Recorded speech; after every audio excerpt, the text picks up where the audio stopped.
Have you ever heard the name Nietzsche? Almost everyone recognizes one of the most famous philosophers of all time.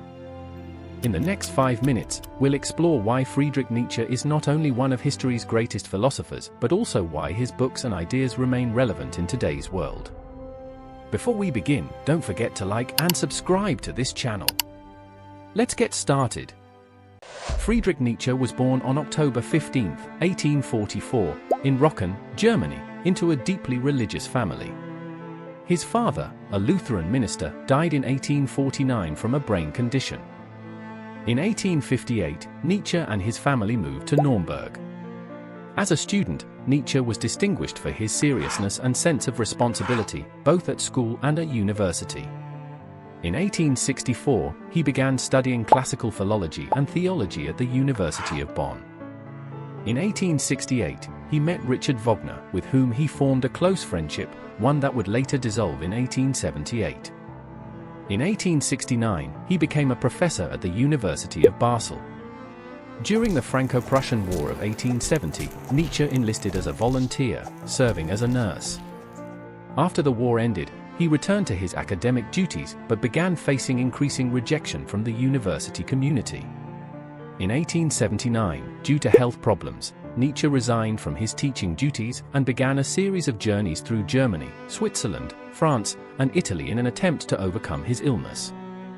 In 1882, Nietzsche met Lou Andrea Salome, a distinguished writer and intellectual.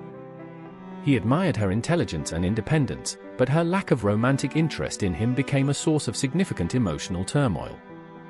In 1888, after an eventful journey, he arrived in Turin, hoping to find relief from his suffering. By the end of that year, he began to show signs of megalomania and delusions, leading to his complete mental collapse in 1889. After unsuccessful treatments in Basel and Jena, Nietzsche's mother took him to their family home in Nuremberg to care for him. Later, his sister, Elisabeth Foster Nietzsche, took over his care until his death on August 25, 1900. His first book, The Birth of Tragedy, explored Greek tragedy through the ideas of Schopenhauer and Wagner. This was followed by Untimely Meditations, a collection of essays on history, education, and art. With Human, All Too Human, Nietzsche shifted toward a more critical and free-spirited philosophy. He continued this evolution with The Dawn and the Joyous Science, which includes his famous statement, "God is dead," a passage we will read together shortly.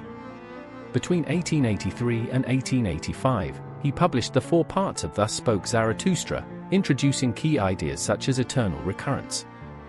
His later works include Beyond Good and Evil and On the Genealogy of Morality, offering deeper critiques of traditional values. In 1888, Nietzsche wrote some of his most radical and critical works, Twilight of the Idols, The Case of Wagner, The Antichrist, Nietzsche contra Wagner, and Ecce Homo, a brief account of his life and philosophy. These writings reflect his final philosophical positions before his collapse in early 1889.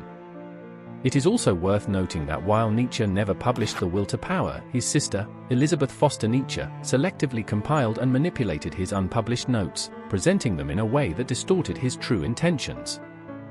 After this brief overview of his life and work, it is worth reading together an excerpt from The Joyous Science, which, in my opinion, is one of his most important texts. "Where has God gone?" he cried. "I shall tell you. We have killed him, you and I. We are his murderers. But how have we done this? How are we able to drink up the sea? Who gave us the sponge to wipe away the entire horizon? What did we do when we unchained the earth from its sun? Whither is it moving now? Whither are we moving now? Away from all suns? Are we not perpetually falling? Backward, sideward, forward, in all directions? Is there any up or down left? Are we not straying as through an infinite nothing? Do we not feel the breath of empty space? Has it not become colder? Is it not more and more night coming on all the time? Must not lanterns be lit in the morning?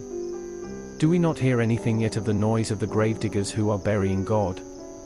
Do we not smell anything yet of God's decomposition? God's to decompose. God is dead. God remains dead. And we have killed him. How shall we, murderers of all murderers, console ourselves? That which was the holiest and mightiest of all that the world has yet possessed has bled to death under our knives. Who will wipe this blood off us? With what water could we purify ourselves? What festivals of atonement, what sacred games shall we need to invent? Is not the greatness of this deed too great for us? Must we not ourselves become gods simply to be worthy of it? There has never been a greater deed, and whosoever shall be born after us, for the sake of this deed he shall be part of a higher history than all history hitherto.